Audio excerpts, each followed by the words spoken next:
A happy and healthy relationship is not about having a lot of things in common.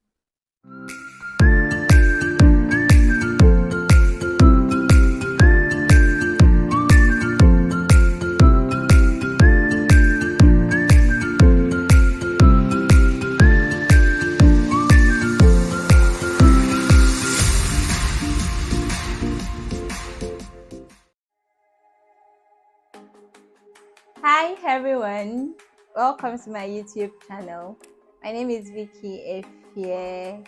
Welcome.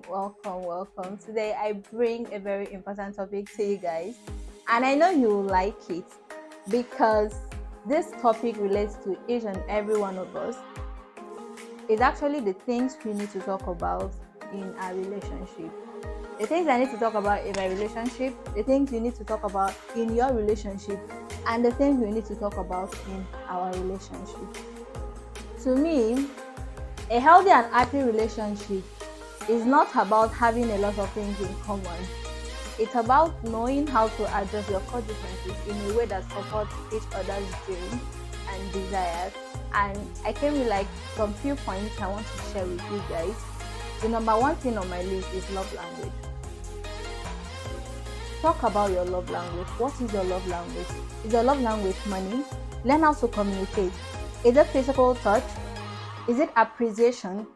Do you like it when your partner appreciates you? For example, I'm wearing a nice dress because my love language is appreciation.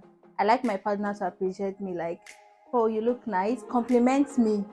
The second thing I want to talk about is trust and commitment, because to me, trust is the foundation of every relationship. It allows you to be vulnerable to your partner without trying to protect yourself. And I also feel like if you were in a relationship or a bad relationship and you have a trust issue and you want to start a new relationship, I think you should like try to work on yourself first before entering a new relationship. Don't carry your baggage into your new relationship like and make your partner start feeling some type of way like he or she is not doing the right thing or whatsoever. So let's talk about commitment. I know most of us are not committed in our relationship. I feel like if you must be in a relationship, then you should be committed. Yeah, I said that. You heard me clearly. You should be committed. And I also know that most of us are in situationship. That is why it is necessary for you to define your relationship so you know your stand in the relationship. And I know some people are in an open relationship where they allow their partners to go out and do whatever they are doing out there and come back. I'm not against that. As long as you define your relationship and that is what you want, it's okay for you. Another thing I have on my list is conflict. Guys, conflict happens in every relationship, and practically it helps you to get to know your partner better. But the question here is when there is a conflict, when there is conflict in your relationship, how do you handle it? These are the things you need to talk about with your partner. Do you like third parties in your relationship? Do you like third parties in your business? Are you the type of person that carries bottle when there is a fight? Do you have anger issues? These are the necessary things you need to talk about with your partner.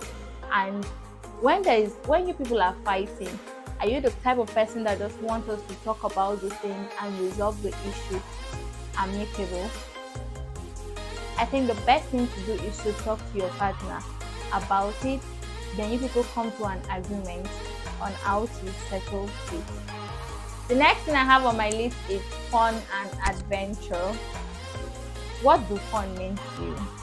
What do fun and adventure mean to your partner?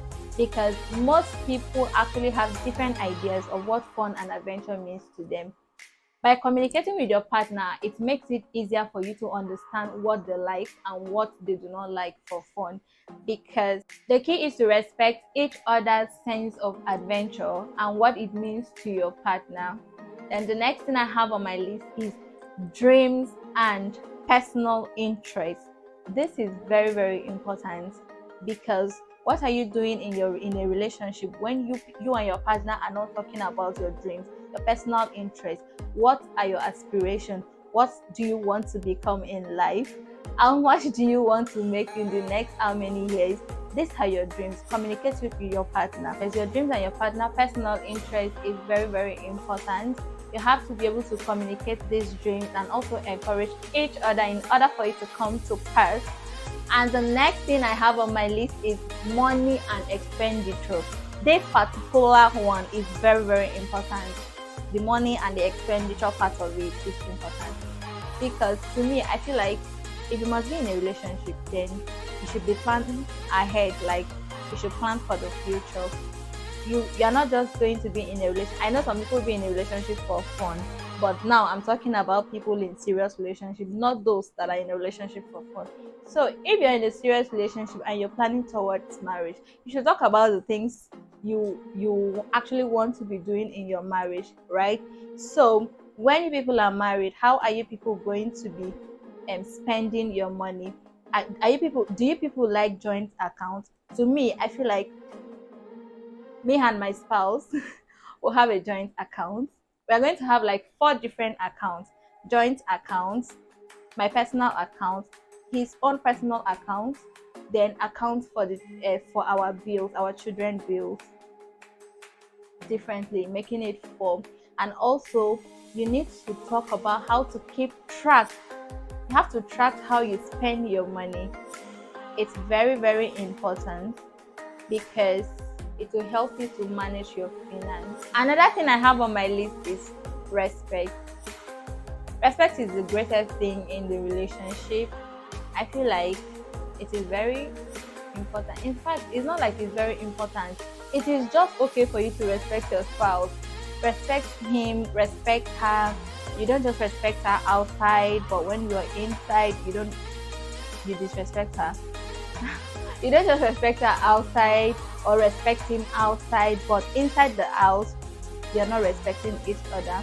So respect is very, very important. And also, in terms of decision making, I feel like we should seek our partner's consent before we take any decision, because it shows that we respect our spouse.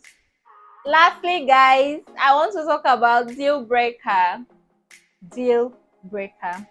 So, what is deal breaker? Firstly, deal breakers are those things you know that you cannot deal with in a relationship, no matter the kind of agreement that you guys have. You know, at the end of the day, if your partner does this, you are going to end the relationship. You won't be able to deal, you won't be able to continue in that relationship. And these are the things you need to talk about.